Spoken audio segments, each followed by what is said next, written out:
News देख रहे हैं आप और मैं हूं आपके साथ पल्लवी राजपूत। बुलेटिन की शुरुआत करने से पहले इस वक्त की बड़ी खबर से आप सभी को रूबरू करवा देते हैं। यूपी के रामपुर से इस वक्त की बड़ी और अहम खबर एएनबी न्यूज आप तक पहुंचा रहा है। महिला से दुष्कर्म का मामला यहां से भी सामने आया है। उत्तर प्रदेश में लगातार एक के बाद एक रेप की घटनाएं सामने आ रही हैं। पीड़ित महिला ने जहर खा लिया है। अब रामपुर की घटना हम आप तक पहुंचा रहे हैं। गंभीर हालत में जो महिला है उन्हें अस्पताल में भर्ती कराया गया है। एक सिपाही पर दुष्कर्म का आरोप लगा। खबर पर ज्यादा जानकारी के साथ हमारे संवाददाता अरविंद भटनागर रामपुर से इस समय फोन लाइन पर जुड़े हुए हैं। अरविंद, आपसे पूरी जानकारी चाहेंगे। रामपुर से ये बड़ी खबर आ रही है जहां एक महिला से दुष्कर्म किया गया और बताया जा रहा है कि महिला ने जहर खा लिया है। जी पल्लवी जी, मैं बताना चाहता हूँ ये थाना पटवाई जिला रामपुर की ये घटना है और खादी को शर्मसार करने वाली ये घटना है। 2 दिन पहले महिला के साथ जो दुष्कर्म पुलिस वाले ने किया है, ये दबाव में कंप्रोमाइज की बात चल रही है, जिसे पीड़ित ने तंग आकर जहरीला पदार्थ खा लिया गया है। अभी स्थिति क्या कुछ है महिला की? स्थिति नाजुक बताई जा रही है डॉक्टर साहब, जो और इस बताया है। पूरे मामले में क्या अभी तक किसी की गिरफ्तारी हुई है? जी जी, आरोपी को गिरफ्तार अपर पुलिस अधीक्षक ने बताया गया है कि इसमें उसे तत्काल एकदम से गिरफ्तार करा है उसे। ठीक है, बहुत बहुत शुक्रिया अरविंद तमाम जानकारी हम तक पहुंचाने के लिए। तो यूपी के रामपुर से बड़ी खबर जहां एक महिला के साथ दुष्कर्म की वारदात के बाद महिला ने जहर खाकर आत्महत्या करने की कोशिश की। फिलहाल गंभीर हालत में उसे अस्पताल में भर्ती कराया गया है। और चलिए अब खबरों की शुरुआत करते हैं विस्तार के साथ। उत्तर प्रदेश के बलिया में सस्ते गल्ले की दुकान के चयन को लेकर बुलाई गई बैठक में पुलिस के सामने गोली मारकर एक शख्स की हत्या पर अब सियासत गर्मा गई है। बताया जा रहा है कि गोली चलाने वाला आरोपी भारतीय जनता पार्टी का नेता है। बलिया गोलीकांड पर एक और जहां पुलिस सवालों के घेरे में है, वहीं विपक्ष योगी सरकार पर कानून व्यवस्था को लेकर हमला बोल रही है। सपा प्रमुख अखिलेश यादव ने कहा है कि बलिया कांड से उत्तर प्रदेश में कानून व्यवस्था का सच सामने आ गया। उन्होंने ट्वीट किया, बलिया में सत्ताधारी भाजपा के एक नेता के एसडीएम और सीओ के सामने खुलेआम एक युवक की हत्या कर फरार हो जाने से उत्तर प्रदेश में कानून व्यवस्था का सच सामने आ गया है। अब देखें क्या एनकाउंटर वाली सरकार अपने लोगों की गाड़ी को भी पलटाती है या नहीं। बता दें कि योगी सरकार ने एसडीएम सीओ समेत मौके पर मौजूद सभी पुलिसकर्मियों को इस मामले में सस्पेंड कर दिया है।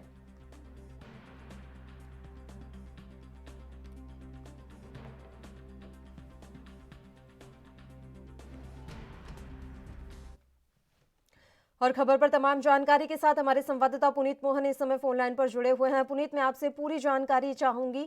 जिस तरह से बलिया में एक शख्स की गोली मारकर हत्या की गई, उसके बाद से सूबे की सियासत गरमाई हुई है। अब सपा प्रमुख अखिलेश यादव ने बड़ा निशाना साधा है और ये बात कही है कि अब ये देखने वाली बात रहेगी कि अब गाड़ी पलटती है या नहीं। देखिए, सीधे तौर पे जिस तरीके से बलिया में एसडीएम और सीओ के सामने भाजपा का एक नेता एक व्यक्ति को गोली मार देता है, गोली ही नहीं मारता बल्कि अंधाधुंध फायरिंग करता है, उसके बाद जब गोली मारकर हत्या कर देता है, पुलिस उसको पकड़ लेती है, जो वीडियो में साफ दिखाई दे रहा है। उसके थोड़ी देर बाद ये डिक्लेयर होता है कि वो व्यक्ति भाग गया है। कहीं ना कहीं पुलिस का संरक्षण उसको प्राप्त था। कानून व्यवस्था की पोल खुली है, योगी सरकार के दावों की पोल खुली है। ऊपर से जो आदेश चलते हैं निचले लेवल पे सीओ इंस्पेक्टर उसको कितना मानते हैं, ये इस वीडियो को देख करके आप समझ सकते हैं। सीधे तौर पे जिस तरीके से सीओ और एसडीएम के सामने अगर कोई गोली चलाने की हिमाकत कर सकता है, हिम्मत कर सकता है, तो कानून व्यवस्था पर एक बड़ा सवाल खड़ा होता है। अखिलेश यादव सीधे तौर पर निशाना साधते हुए नजर आए हैं। उन्होंने साफ तौर पे कहा है कि अब देखने वाली बात होगी कि अपने लोगों के लिए यूपी पुलिस की गाड़ी पलटती है या नहीं पलटती है। लेकिन सीधे तौर पर जिस तरीके से एक के बाद एक घटनाएं लगातार यूपी में सामने आ रही हैं, विपक्ष कानून व्यवस्था को लेकर के सवाल खड़े कर रहा है। जी पल्लवी। बिल्कुल, और सबसे बड़ी बात यहाँ पर यह है कि बीजेपी के कई ऐसे नेता और विधायक हैं जो इस समय आरोपी बीजेपी नेता के पक्ष में भी नजर आ रहे हैं। पुनीत, लगातार इस तरह की बयानबाजी सामने आ रही है कि सरकार की जबरदस्त किरकिरी हो रही है इस मसले में भी। देखिए, जो बलिया से विधायक हैं सुरेंद्र सिंह, वो खुलकर के आरोपी का समर्थन कर रहे हैं। आज समर्थन कर रहे हैं, इससे पहले उन्हीं का संरक्षण अपराधी को प्राप्त था। कि हर थाने चौकी पे उसका दबदबा था।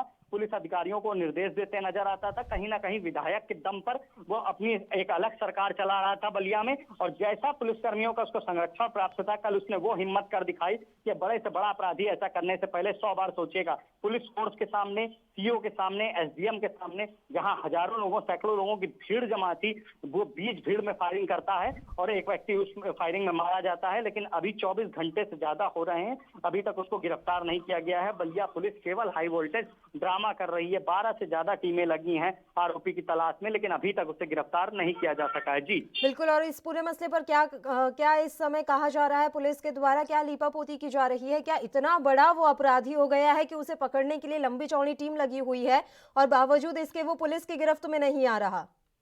देखिए, मामला मुख्यमंत्री के संज्ञान में आते ही एसडीएम और सीओ को सस्पेंड कर दिया गया है, और साथ ये भी कहा गया है कि अगर जांच के दौरान ये दोषी पाए गए तो इन पर कानूनी कार्यवाही भी करी जाएगी। इसके साथ ही जो 12 से ज्यादा टीमें लगाई गई हैं, डीजीपी हितेश चंद्र अवस्थी का कहना है कि जल्द ही आरोपी पुलिस की हिरासत में होगा।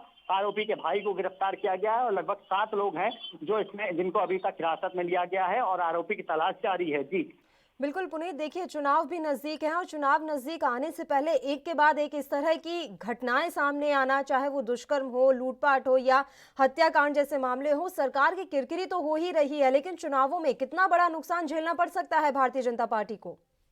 देखिए, उत्तर प्रदेश में इस वक्त 1 महीने के अंदर अंदर 7 सीटों पर उपचुनाव हैं और उसके बाद लगभग 13 से 14 महीने बाद चुनाव होने हैं।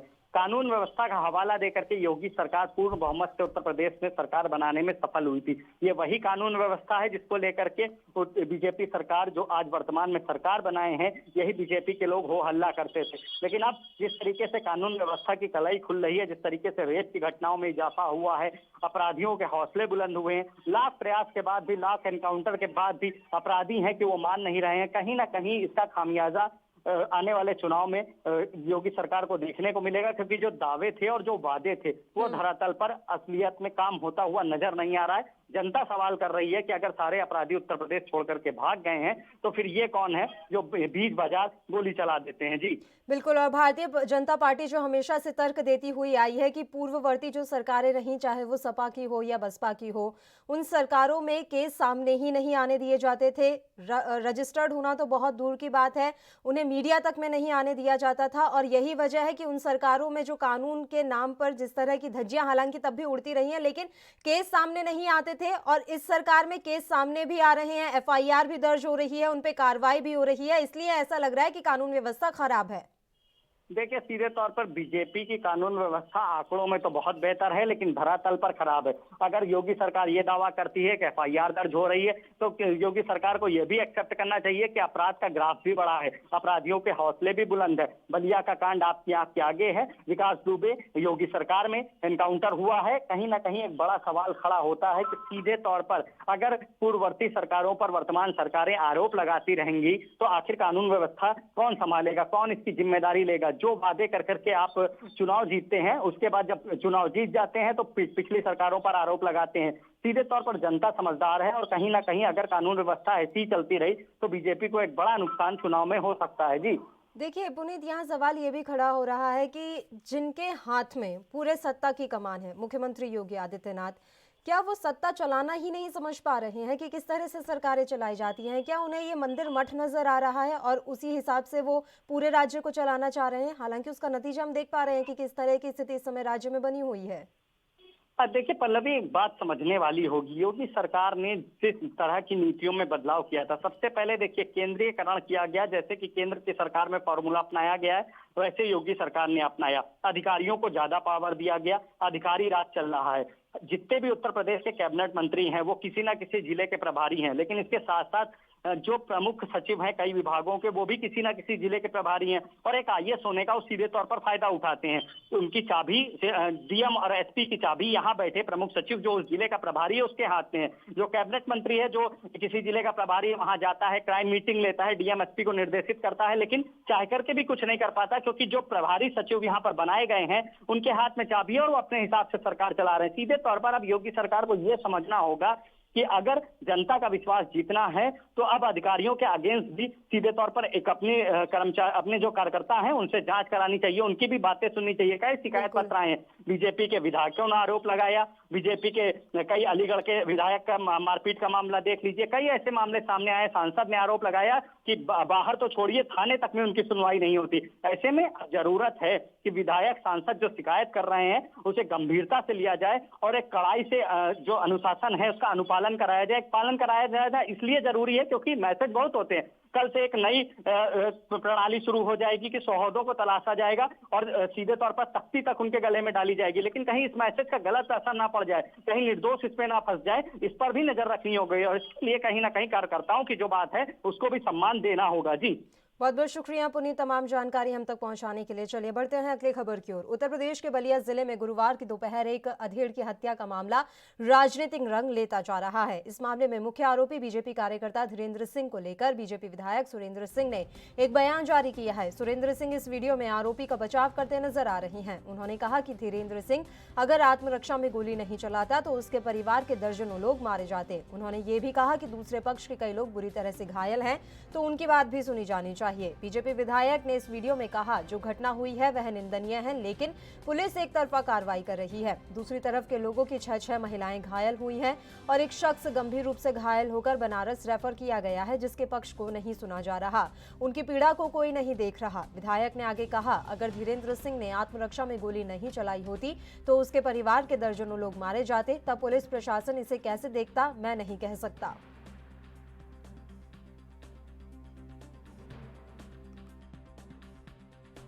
यदि वो आत्मरक्षा में कोई गोली चलाया है, अपराध हो सकता है, लेकिन आत्मरक्षा के लिए ही लाइसेंस निर्गत होता है। धीरेन्द्र सिंह डब्लू ने यदि आत्मरक्षा में गोली चलाया है तो गलत काम जरूर है, लेकिन उनके सामने मरने और मारने के अलावा कोई दूसरा विकल्प नहीं था। शायद लगता है कि इसी परिस्थिति में ये वो जो उन्होंने ऐसा निर्णय लिया है, लेकिन हम इस निर्णय को अच्छा नहीं मानते, लेकिन परिस्थिति जरूर जो घटना घटित है उसकी मैं जरूर जो है दुख प्रकट करता हूं, दुर्भाग्यपूर्ण है। लेकिन प्रशासन से जरूर अपील करूंगा कि आप न्याय के पक्ष को ध्यान में रखते हुए दोनों पक्ष की पीड़ा को समझें और जो भी जिस अंश में दोषी है उसके ऊपर कार्रवाई करने का कृपा। बढ़ते हैं अगली खबर की ओर। उत्तर प्रदेश के हाथरस कांड के पीड़ित परिवार को अब भी वहां असुरक्षा का भय सता रहा है। शायद यही वजह है कि हाथरस कांड में 19 साल की दलित पीड़िता का परिवार दिल्ली शिफ्ट होना चाहता है। पीड़िता के परिवार का कहना है कि अपनी सुरक्षा सुनिश्चित करने के लिए वे दिल्ली शिफ्ट होना चाहते हैं। समाचार एजेंसी ANI से बातचीत में पीड़िता के भाई ने कहा कि राज्य सरकार हमें गाँव से दिल्ली शिफ्ट होने में मदद करे। बता दें कि पिछले महीने हाथरस में 19 साल की दलित लड़की के साथ गैंगरेप हुआ था, जिसके बाद उसकी मौत हो गई थी।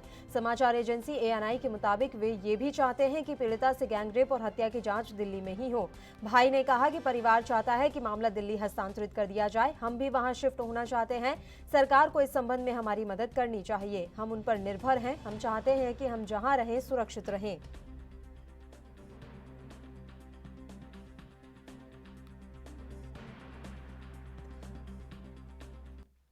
खबर पर ज्यादा जानकारी के साथ हमारे संवाददाता पुनीत मोहन इस समय फोन लाइन पर जुड़े हुए हैं। पुनीत, जल्दी से आपसे जानकारी चाहेंगे। हाथरस गैंगरेप का जो पीड़ित परिवार है वो लगातार ये तो मांग कर ही रहा है कि पूरी जांच दिल्ली में शिफ्ट कर दी जाए, लेकिन अब ये नई बात सामने निकल कर आ रही है कि पीड़ित परिवार को अभी भी गाँव में असुरक्षा का भय सता रहा है और वो लोग खुद भी दिल्ली शिफ्ट होना चाहते हैं। देखिए पल्लवी, जिस तरीके से पीड़िता के आज एक भाई का बयान सामने आया है कि वो साफ तौर पे दिल्ली में शिफ्ट होना चाहते हैं, इसके लिए उन्होंने सरकार से मांग भी करी। हालांकि लिखित में अभी किसी तरह की कोई मांग नहीं करी गई है। सुप्रीम कोर्ट में जो पीड़ित परिवार की वकील है सीमा कुशवाहा, उन्होंने भी मांग करी थी कि केस की निष्पक्ष जांच के लिए इसका ट्रायल दिल्ली में होना चाहिए, उत्तर प्रदेश से अलग दूसरे राज्य में होना चाहिए। लेकिन जिस तरीके की मांग पीड़ित परिवार के परिजन कर रहे हैं कि उन्हें दिल्ली शिफ्ट कर दिया जाए, उत्तर प्रदेश सरकार और दिल्ली की सरकारें अलग अलग है, ऐसे में फैसला केंद्र को लेना होगा। और दूसरी बात, अगर उत्तर प्रदेश सरकार इनको दिल्ली शिफ्ट करने में मदद करती है तो कहीं ना कहीं विपक्ष ये सवाल खड़ा करेगा कि इनको सुरक्षा देने में योगी सरकार असफल हुई है। ऐसे में एक सोचनीय विषय है। अगर इनकी चिट्ठी जाती है मुख्यमंत्री के पास में तो कहीं ना कहीं सरकार इसके बारे में सोचेगी। लेकिन सरकार ने जो हलफनामा सुप्रीम कोर्ट में दिया है उसके अनुसार पीड़ित परिवार को पूरी सुरक्षा दी जा रही है। घर के एक एक सदस्य को सुरक्षा दी गई है। कई गारद कंपनियां लगाई गई हैं। इंस्पेक्टर और सब इंस्पेक्टर तैनाती में लगे हैं। किसी भी तरह की अनहोनी ना हो, इसके लिए वहां पर लगातार पुलिस के बिल्कुल सरकार की तरफ से तमाम हलफनामा दायर किया गया है और उनके हिसाब से सुरक्षा प्रदान की जा रही है। बहुत बहुत शुक्रिया पुनीत, तमाम जानकारी हम तक पहुंचाने के लिए। एक छोटे से ब्रेक के लिए हम यहाँ रुक रहे हैं, फौरन हाजिर होंगे।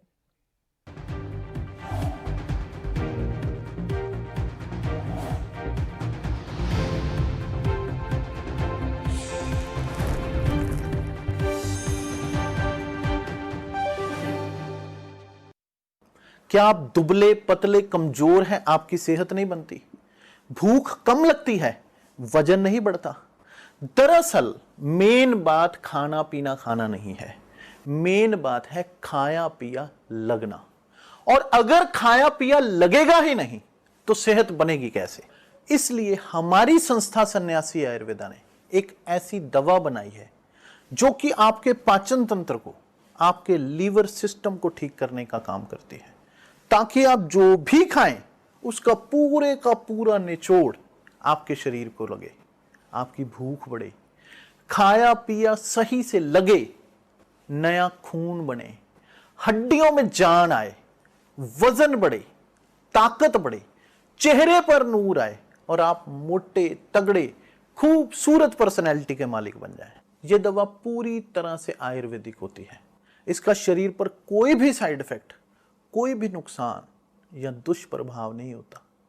लड़के लड़कियां दोनों इसका इस्तेमाल कर सकते हैं और पहले 15 दिन के अंदर ही आपको इसका असर महसूस हो जाएगा। सिर्फ 650 रुपए की पूरे 1 महीने की दवा होती है और आप इसे घर बैठे 01145454545 पर फोन करके दवा मंगवा सकते हैं। सबसे अलग अंदाज, हम बनेंगे आपकी आवाज, सवालों की धार, खबरों की बौछार, सिर्फ मेरे साथ एएनबी न्यूज पर।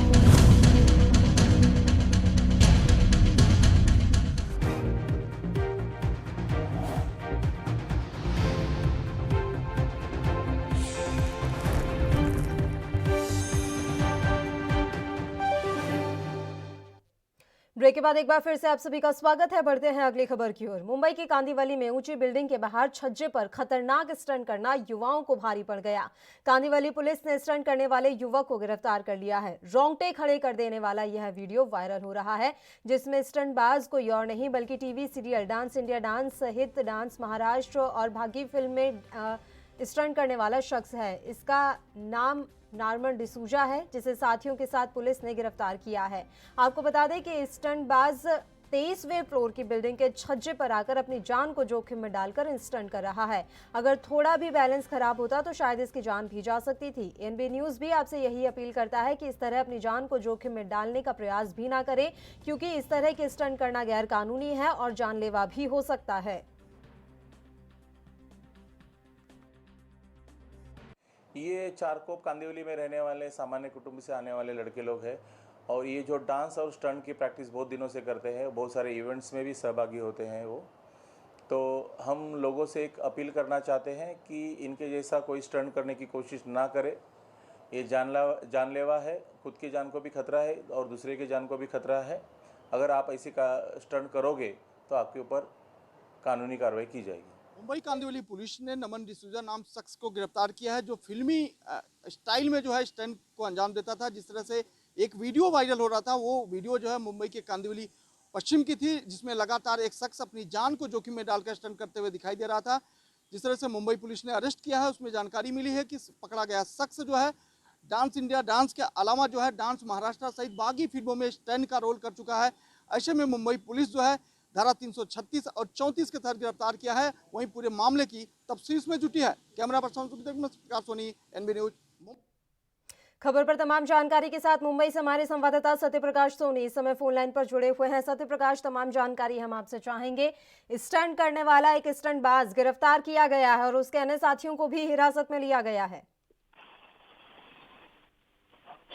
जी देखिए, मुंबई कांदिवली पुलिस ने एक शख्स को गिरफ्तार किया है। उसके साथ 2 और उसके सहयोगी साथी हैं जो उसका वीडियो बना रहे थे। जिस तरह से एक वीडियो वायरल हो रहा था, उसमें एक शख्स जो है 23 महले की जो बिल्डिंग है उसके ऊपर जो है जानलेवा स्टंट कर रहा था। ये वीडियो जब वायरल हुई, मुंबई पुलिस के संज्ञान में आई। उसके बाद से ही मुंबई पुलिस इस पूरे मामले में तफ्तीश करना शुरू की। पिछले 3 दिन से लगातार मुंबई पुलिस इस मामले में लगी हुई थी, लेकिन जिस तरह से आज देर रात जो शख्स को गिरफ्तार किया गया, उसके पास से जानकारी मिली है कि ये वही शख्स है जो डांस इंडिया डांस और डांस महाराष्ट्र के अलावा बागी फिल्म में जो है स्टंट का रोल करता था। ऐसे में मुंबई पुलिस ने उसको गिरफ्तार किया है। तफ्तीश कर रही है कि आखिर इसके साथ और कौन कौन है और इस तरह का स्टंट करने का इसका क्या उद्देश्य था। जी बिल्कुल, इस तरह के वीडियोस को वायरल करना एकमात्र उद्देश्य रहता है इन स्टंटबाजों का। अब सवाल यहाँ पर यह भी है कि किस तरह की कार्रवाई इन पर की जाएगी। गिरफ्तार तो इन्हें कर लिया गया है, आगे क्या कुछ कार्रवाई करने की बात कह रही है पुलिस? देखिए, मुंबई पुलिस ने धारा 336 और 34 के तहत मामला दर्ज कर गिरफ्तार जरूर किया है, लेकिन मुंबई पुलिस ये जानना चाहती है कि जो शख्स स्टंट कर रहा था आखिर क्यों कर रहा था, इसके पीछे किसकी मंशा क्या थी। सिर्फ मामला इसके जान को खतरा नहीं है, बल्कि इसके अलावा जो है इसको जो फॉलो करते हैं उनके फॉलोअर को भी जान का खतरा है। इस तरह से अगर कोई स्टंट का वीडियो फॉलो करता है तो जाहिर तौर पर किसी और के भी जान की खतरा है। तो इसी तरह से धारा 336 के तहत मामला दर्ज किया गया है। फिलहाल कांदिवली पुलिस इस पूरे मामले में तफ्तीश करते हुए और कितने लोग हैं और किस तरह की भूमिका इनकी है, इस पर भी जांच की जा रही है।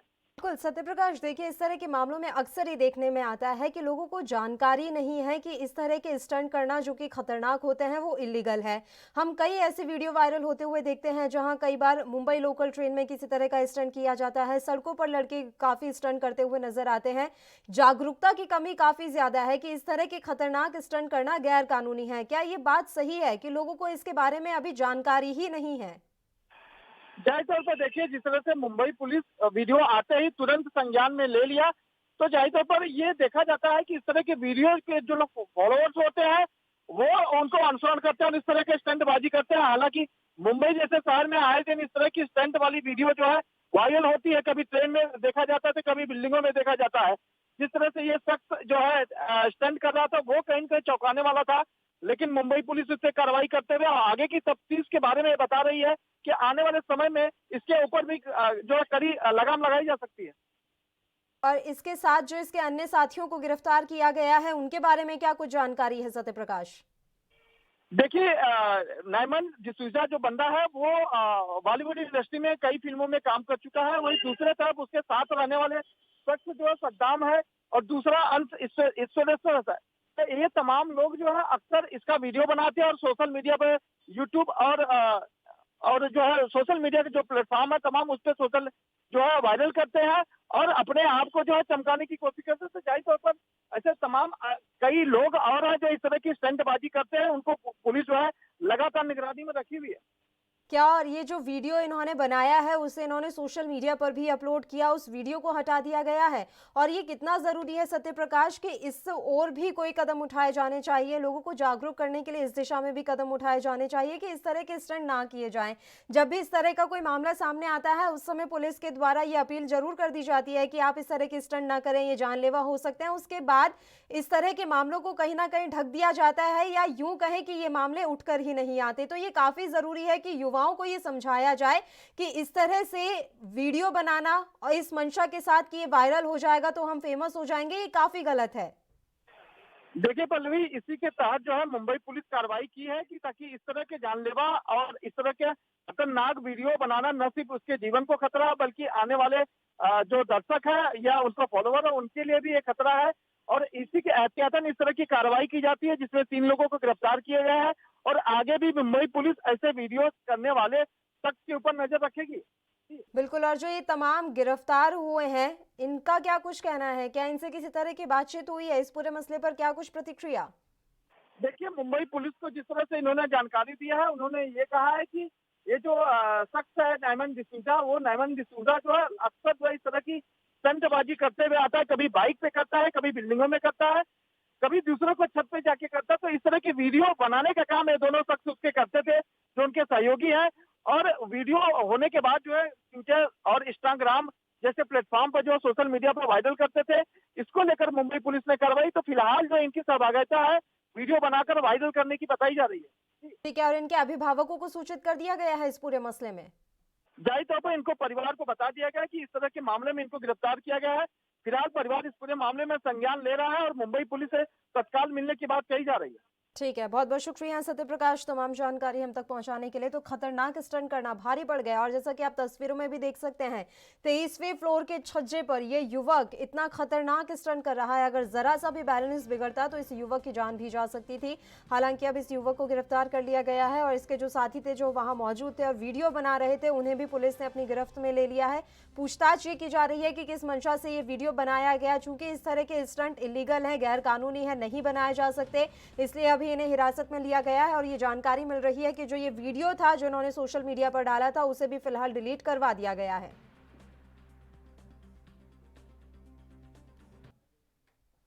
तो ये वीडियो भी आपने देखा, वाकई में कितना खतरनाक ये स्टंट, जानलेवा हो सकता था। अगर जरा सा भी पैर फिसल जाता या थोड़ा सा भी बैलेंस बिगड़ता तो ये युवक अपनी जान से हाथ धो बैठता। एएनबी न्यूज आपसे यही अपील करता है कि इस तरह के स्टंट के चक्कर में ना पड़े, ये वायरल वीडियो के चक्कर में ना पड़े, ये आपकी जान पर भी भारी पड़ सकता है। और सबसे बड़ी बात, ये गैर कानूनी है, धारा 36 के तहत गिरफ्तार कर लिया जाता है, जैसा कि इन युवकों के साथ भी हुआ है। तो एएनबी न्यूज आपसे यही अपील करेगा कि इस तरह के स्टंट बिल्कुल भी ना करें और अपनी जान के साथ खिलवाड़ बिल्कुल ना करें।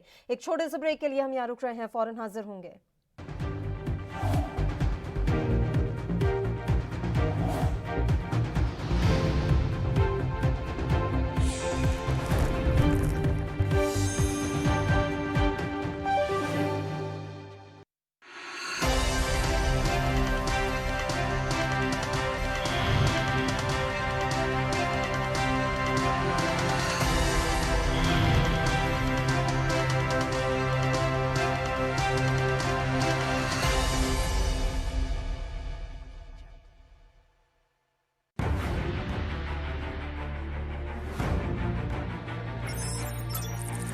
खबर चाहे सियासत की हो या सरकार की,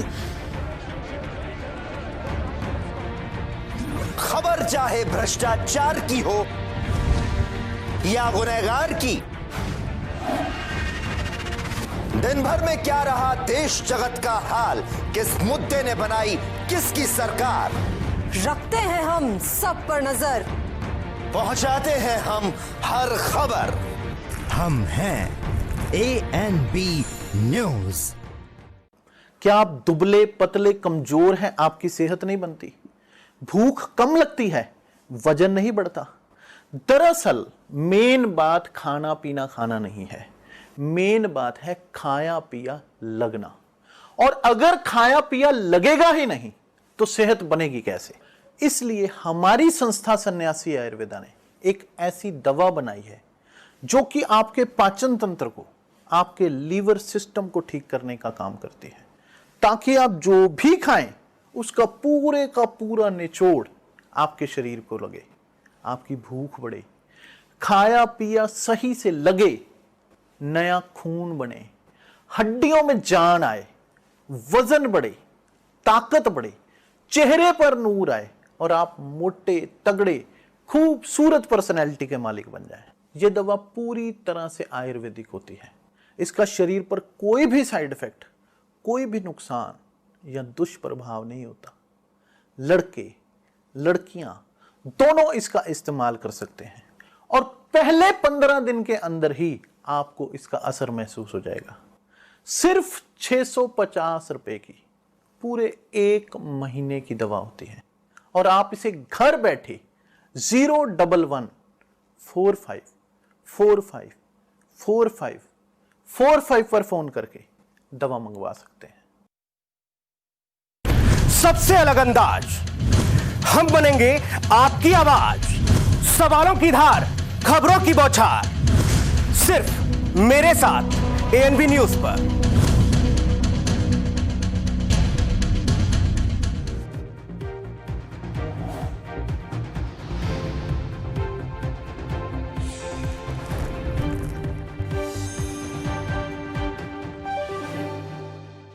ब्रेक के बाद एक बार फिर से आप सभी का स्वागत है। रुक करते हैं कुछ और खबरों का। बिहार विधानसभा चुनाव के पहले चरण के मतदान से पहले सियासी सरगर्मियां अपने चरम पर हैं। आज दूसरे चरण के नामांकन का अंतिम दिन है। नेता प्रतिपक्ष तेजस्वी यादव आज पहली चुनाव रैली में उतरे। वहीं मुख्यमंत्री नीतीश कुमार सहित कई नेताओं की आज ताबड़तोड़ चुनावी जनसभाएं रही। बिहार में लोजपा और भाजपा के बीच तल्खी बढ़ती जा रही है।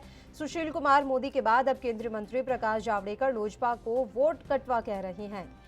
आपको ये जानकारी दे दें कि केंद्रीय मंत्री ने कहा कि चिराग ने बिहार में अलग राह पकड़ी, अब वो भाजपा नेताओं का नाम लेकर लोगों को गुमराह कर रहे हैं। हमारी कोई भी बी और सी टीम नहीं है, एनडीए को स्पष्ट बहुमत मिलेगा। बिहार चुनाव में केंद्रीय मंत्री अश्विनी चौबे की भी एंट्री हो गई है। चौबे ने पहले ही दिन विवादित बयान दिया। चौबे ने कहा है कि बीजेपी इस चुनाव में जीत रही है, चुनाव के बाद विपक्ष बंगाल की खाड़ी में नजर आएगी।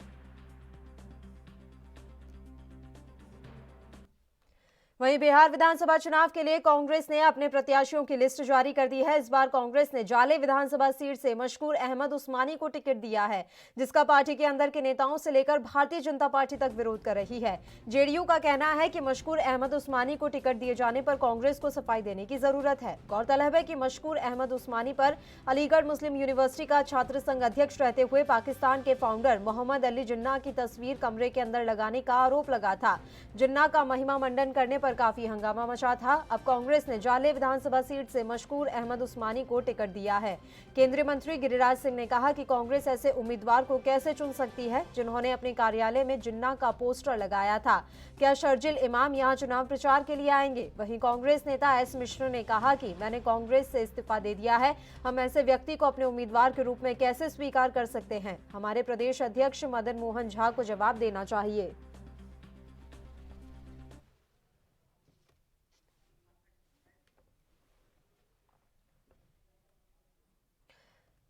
और खबर पर तमाम जानकारी के साथ हमारे संवाददाता हरीश पाठक इस समय लाइव जुड़े हुए हैं। दोनों खबरों पे तमाम चर्चा और तमाम जानकारी हम उनसे ले लेंगे। चलिए सीधा रुख करते हैं हरीश पाठक का। हरीश, सबसे पहले हम आपसे ये जानकारी चाहेंगे। देखिए, लोजपा और भाजपा के बीच में लगातार तल्खी बिहार में बढ़ती हुई नजर आ रही है। वोट कटवा कहा है अब उन्हें? जी, मैं आपको बता देना चाहता हूँ कि जिस तरह से विधानसभा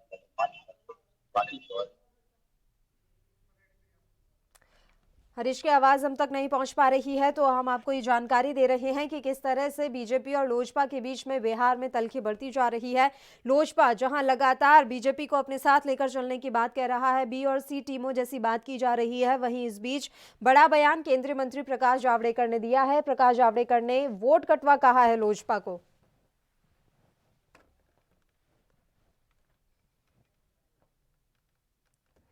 और वहीं चुनाव में अब केंद्रीय मंत्री अश्विनी चौबे की भी एंट्री हो गई है। चौबे ने पहले ही दिन विवादित बयान दिया। चौबे ने कहा है कि बीजेपी इस चुनाव में जीत रही है, चुनाव के बाद विपक्ष बंगाल की खाड़ी में नजर आएगी।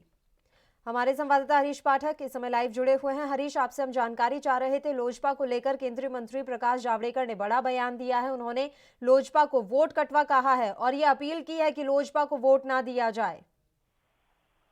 जी, जावड़ेकर जी का जो बयान है काफी महत्वपूर्ण रखता है, क्योंकि जावड़ेकर जी का कहना है कि एलजीपी जो कल तक उनके साथ में थी, एलजीपी जिस तरह से बिहार में अकेला चलो का नारा लेकर उतरी है, और पहले उनका कहना था कि जेडीयू की सीटें जहां पर है वहां पर हमारे उम्मीदवार रहेंगे, लेकिन बिहार के राजनीति में हमारा भाजपा से अलगाव रहेगा, लेकिन केंद्र में हम एक रहेंगे। लेकिन जावड़ेकर के इस बयान से पूरी तरह से साफ हो जाता है कि केंद्र से लेकर राज्य तक एलजीपी और भाजपा दोनों में बिखराव की स्थिति हो गई, दोनों एक दूसरे के आमने सामने खड़े हो गए हैं। जी बिल्कुल, बी और सी की टीम जो लगातार बातें कही जा रही थी, उन तमाम बातों को नकार दिया है। उन्होंने कहा कि ऐसा कोई बी सी टीम नहीं है, यहाँ पर सिर्फ एनडीए है और एनडीए की पूर्ण बहुमत से जीत होगी। एनडीए की जहां तक बात की जाए और महागठबंधन में जिस तरह से पहले एकता की जाती थी और धीरे धीरे उसमें बिखराव होने लगा, इस तर्ज को लेकर एनडीए की तरफ से जावड़ेकर का कहना है कि एनडीए में कहीं बिखराव नहीं हुआ, जबकि उसमें जुड़ाव हुआ है। इसलिए सीधे तौर पर उन्होंने एलजीपी को निशाना साधते हुए कहा कि जो लोग हमसे अलग होकर मैदान में आए हुए हैं और भाजपा को या फिर जदयू को नुकसान पहुंचाने हैं, तो उनका पूरी तरह से बिहार में सफाया हो जाएगा। जी बिल्कुल, और यहाँ पर बड़ा बयान अश्विनी चौबे ने भी दिया है। उन्होंने कहा है कि बीजेपी इस चुनाव में जीत रही है, चुनाव के बाद विपक्ष बंगाल की खाड़ी में नजर आएगा। विवादित बयान, वैसे भी अश्विनी चौबे का अक्सर विवादों से नाता रहा है और अब एक और बड़ा और विवादित बयान उन्होंने दिया है। जी, अश्विनी चौबे की जहां तक बात की जाए, अश्विनी चौबे शुरुआती दौर से विवादों के घेरे में घिरे हुए हैं, और जिस हिसाब से उन्होंने कहा कि इस चुनाव के बाद सत्ता सामने खुल जाएगा कि बंगाल की खाड़ी में आके पार्टी चली जाएगी, पार्टी का नामो निशान मिट जाएगा, इससे लोजपा में कहीं एक गर्मजोशी की बात होती है कि हाँ ठीक है, किसी भी कीमत पर लोजपा अब ये चाह रही है कि एनडीए गठबंधन को आखिर उसकी औकात दिखाने के लिए कमर कस चुकी है। ठीक है, और जाले विधानसभा सीट से मशकूर अहमद उस्मानी को टिकट देना कांग्रेस को भारी पड़ता नजर आ रहा है। किस बेहाफ पे अहमद उस्मानी को ये टिकट दिया गया? कितना बड़ा विवादों से नाता रहा अहमद उस्मानी का, और ऐसे शख्स को टिकट देना क्या वाकई में कांग्रेस की मानसिकता को दर्शाता है? जी, अहमद उस्मानी की अगर बात की जाए तो जिस तरह से उन्होंने जिन्ना का फोटो लगाया हुआ था, उस समय काफी विवाद चला था। उसके बाद अगर कांग्रेस ने उसे टिकट देकर मैदान में उतारा है, तो तमाम पार्टियां उनके खिलाफ में जारी हैं, क्योंकि उनका सीधा संबंध पाकिस्तान से बताया जा रहा था। और कांग्रेस को कहीं ना कहीं इसकी भरपाई तो करनी पड़ेगी, खामियाजा भुगतने के लिए कांग्रेस को तैयार रहना पड़ेगा कि जिसके ऊपर देशद्रोह जैसे मामले की बात हो रही थी, उसे आप सीधे तौर पर मैदान में टिकट देकर प्रत्याशी बनाकर आप उतार रहे हैं। इसका बिहार विधानसभा चुनाव पर बहुत बड़ा असर पड़ेगा। जी बिल्कुल। और इस फैसले का कांग्रेस के भीतर ही विरोध हो रहा है। क्या वाकई में महागठबंधन में टिकट देने से पहले चर्चा नहीं हो रही है कि किसे टिकट देना चाहिए और किसे नहीं? और क्या कांग्रेस पार्टी में आपस में मंथन नहीं हुआ? मशकूर अहमद उस्मानी को टिकट देना और अब खुद कांग्रेस के नेता इसका विरोध कर रहे हैं। देखिए, जहां तक उस्मानी की बात कही जाए तो आखिरकार बिहार की राजनीति की अगर बात की जाए या फिर बिहार के मुखिया की बात की जाए तो कहीं ना कहीं कांग्रेस में आपस में मंथन तो जरूर हुआ होगा, लेकिन सीट निकालने की होड़ में कहीं ना कहीं कांग्रेस उस्मानी को सामने लाई है, जिससे मुस्लिम वोट उनके तरफ एकत्रित हो जाए। यही जाले विधानसभा सीट की अगर बात करें तो धरातल पर स्थिति क्या कुछ कह रही है? क्या वाकई में अहमद उस्मानी को वोट मिल पाएंगे? ठीक है, मुस्लिम वोट बैंक को साधने के लिए कांग्रेस ने भले ही ये बड़ा कदम उठाया हो, लेकिन जिस तरह की छवि अहमद उस्मानी की है, क्या उन्हें लोग वोट दे पाएंगे? जी, अहमद उस्मानी की अगर छवि की बात की जाए तो कहीं ना कहीं मुसलमान वोट तो उन्हें मिल सकता है, लेकिन बाकी लोगों का वोट अहमद उस्मानी को तो नहीं ठीक है, मिलेगा। मैं लौट रही हूँ आपके पास तुरंत। फिलहाल बीजेपी से अमित त्रिपाठी जी इस समय फोन लाइन पर जुड़े हुए हैं इसी खबर पर तमाम चर्चा के साथ। अमित त्रिपाठी जी, कितना बड़ा फैसला कांग्रेस की तरफ से लिया गया? देखिए, कांग्रेस पर वैसे ही उसकी मंशा को लेकर सवाल खड़े होते रहे हैं। अब मशकूर अहमद उस्मानी को टिकट दे देना जाले विधानसभा सीट से, किस तरह से देखा जाए इसे? देखिए, कांग्रेस की चरित्र और नीयत पहले से ही साफ है कि देश को तुष्टीकरण की राजनीति में बांटकर एक समुदाय विशेष को फायदा पहुंचाना हो, चाहे फिर उस पर चाहे जितने भी आपराधिक केस हो, चाहे फिर जो गैंगरेप आरोपी हो, चाहे बलात्कारी हो। ये पहला केस ही नहीं संज्ञान में। एक और पांडे एक इन्होंने प्रत्याशी उतारा है विधानसभा में बिहार के, वो भी गैंगरेप के आरोपी हैं, उनको भी इन्होंने टिकट दिया है। तो कांग्रेस का चाल चरित्र चेहरा आप जानते हैं, ये केवल ढोंग ही छाती पीटते हैं। इनको महिलाओं की सुरक्षा से मतलब नहीं है, ये केवल हमेशा से इनका एक ही चीज रही है कि कैसे भी हम धर्म को आगे करके जातिवाद को बांटकर अपनी उंगली को सीधा किया जा सके। लेकिन बिहार की जनता बड़ी समझदार है, इन्होंने वोट अपनी विधानसभा सीट से टिकट दिया है। जनता इनकी जमानत जब्त करने जा रही है, क्योंकि नीतीश जी के राज में जिस तरीके से काम हुआ है उसको जनता देख रही है, और ऐसे लोगों को बिहार की जनता बर्दाश्त नहीं करेगी। ठीक है, अहमद उस्मानी को टिकट दिया है, अब क्या लग रहा है अहमद उस्मानी के पक्ष में कौन आएगा यहाँ पर प्रचार करने के लिए? क्या शर्जिल इमाम को बुलाया जाएगा या फिर कोई इसी तरह के नेता यहाँ पर नजर आने वाले हैं? क्योंकि कांग्रेस के खुद के नेता तो लग नहीं रहा है कि उनका प्रचार कर पाएंगे, जिस तरह से इस्तीफे दिए जा रहे हैं उस्मानी को टिकट देने के बाद। तो अब क्या लग रहा है, क्या बाहर से ही प्रचार के लिए किसी को बुलाया जाएगा? देखिए, मैं आपसे फिर कहना चाहता हूं कि कांग्रेस का चाल चरित्र चेहरा वही है, जो देश विरोधी काम करेगा उसको कांग्रेस हमेशा से सम्मानित करती है।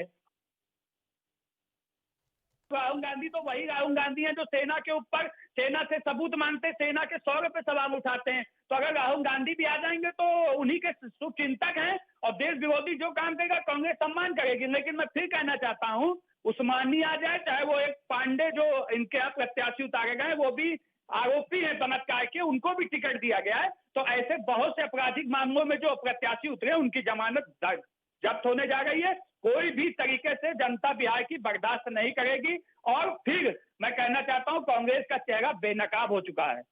बिल्कुल अमित जी, एक सवाल यहाँ पर यह भी बनता है कि देखिए, कांग्रेस ठीक है, उन्होंने अपने हिसाब से जिस तरह से भी उस्मानी को टिकट दिया, लेकिन क्या महागठबंधन के नेताओं को इस पर विचार नहीं करना चाहिए था? वहां पर भी दिग्गज नेता बैठे हुए हैं जिनका बिहार की राजनीति में एक अच्छा खासा प्रभाव रहा भी है और अभी भी है। क्या ऐसे मसलों पर विचार विमर्श होना नहीं चाहिए किसी पार्टी में? देखिए, मैं फिर कहना चाहता हूं आपसे कि कांग्रेस की नीयत साफ नहीं रहती है। आप जानती हैं, मैंने आपसे कहा कि जो आंतरिक जो कांग्रेस का झंडा उठा के जो कांग्रेस को खींचता है कार्यकर्ता, कांग्रेस उसको नहीं सम्मानित करती है। कांग्रेस हमेशा से जो देश विरोधी काम करता है, जो देश विरोधी बयान देता है, हमेशा देश को तोड़ने की बात करता है, कांग्रेस उसको सम्मान देने की बात करती है। और वो टिकट देके उसने एक बार फिर साबित कर दिया है।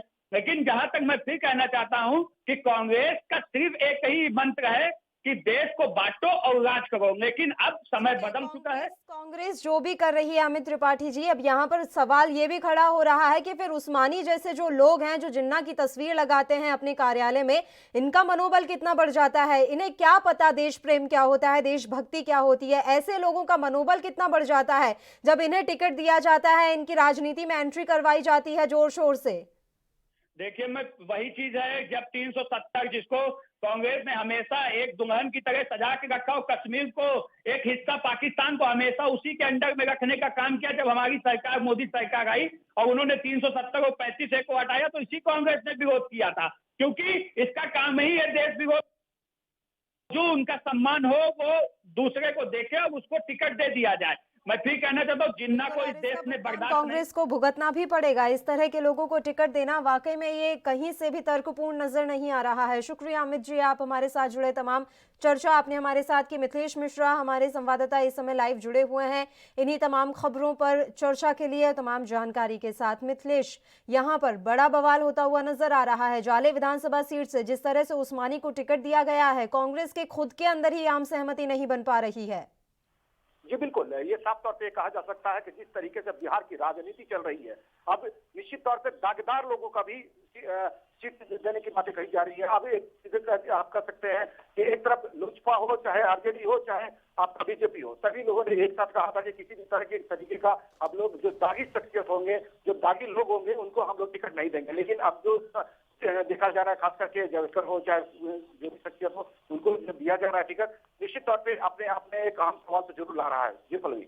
बिल्कुल, और जिस तरह से ये टिकट दिया गया है, अभी नजर क्या आ रहा है, कांग्रेस जिस मंशा के साथ ये टिकट दिया है, क्या वो मंशा पूरी हो पाएगी?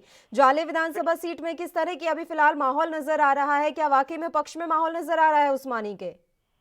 देखिए, उस्मानी के जिस तरीके का टिकट मिला हुआ है और खास करके पाकिस्तान से जुड़े हुए जो मामले उनके साथ में रहे हैं, देशद्रोह के मामले भी जुड़े रहे हैं, तो ये कहा जा सकता है कि कांग्रेस जिस तरीके से अपने खास करके मुहिम छेड़ा है, कांग्रेस ने टिकट देकर के एक जो बवाल मचा रखा है, तो आने वाले जो फल होगा वो निश्चित तौर पर एक अपने आप में आम तो लेगा ही लेगा। लेकिन बिहार विधानसभा चुनाव को लेकर के कांग्रेस ने जिस तरीके से उस्मान को टिकट दे करके एक बवाल जो मचाया है, तो निश्चित है कि जो खास करके और जो राजनीतिक जो लोग दल है, उनको अपने आप में एक आम सवाल जरूर खड़ा कर दे रहा है। चाहे बीजेपी का मामला हो, चाहे आरजेडी का मामला हो, वे सभी लोगों को एक मौका मिला है कि ये तमाम बातों को उठा सके। राजनीतिक जो उठा पटक की जो सीढ़ियां है, उस सीढ़िया में उस्मान की नाम जैसे ही आया है जो टिकट मिलने के बाद में, तो निश्चित है कि वे लोग सारे इसकी बुलाने के प्रयास जरूर करेंगे। ये पल्लवी। बिल्कुल, और बात अगर हम लोजपा और भाजपा की कर लें तो अब तलखी बढ़ती हुई नजर आ रही है। देखिए, लोजपा भले ही बिहार की माला, बीजेपी की माला जप रही हो बिहार चुनाव में, लेकिन बीजेपी अब साफ करती हुई नजर आ रही है कि यहाँ कोई टीम नहीं है।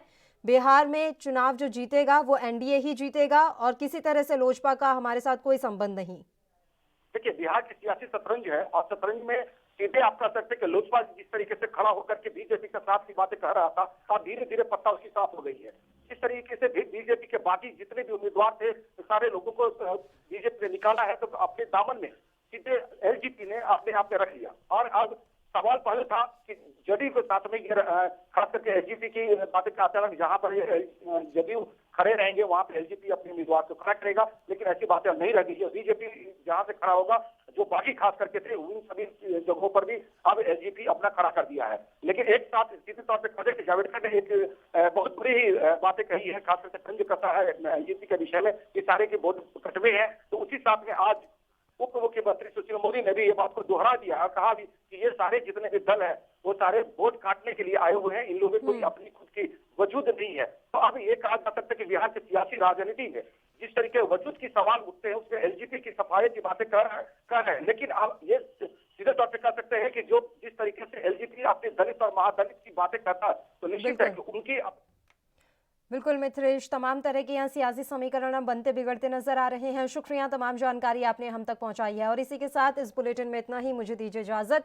देश प्रदेश की तमाम ताज़ा खबरों के लिए आप बने रहिए हमारे साथ। नमस्कार।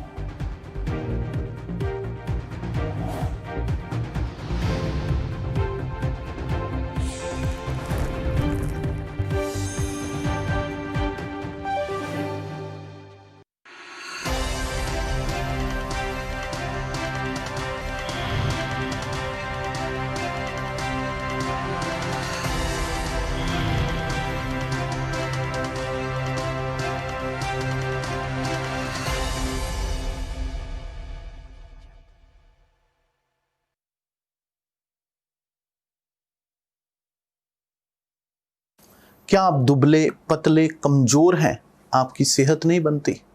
भूख कम लगती है, वजन नहीं बढ़ता?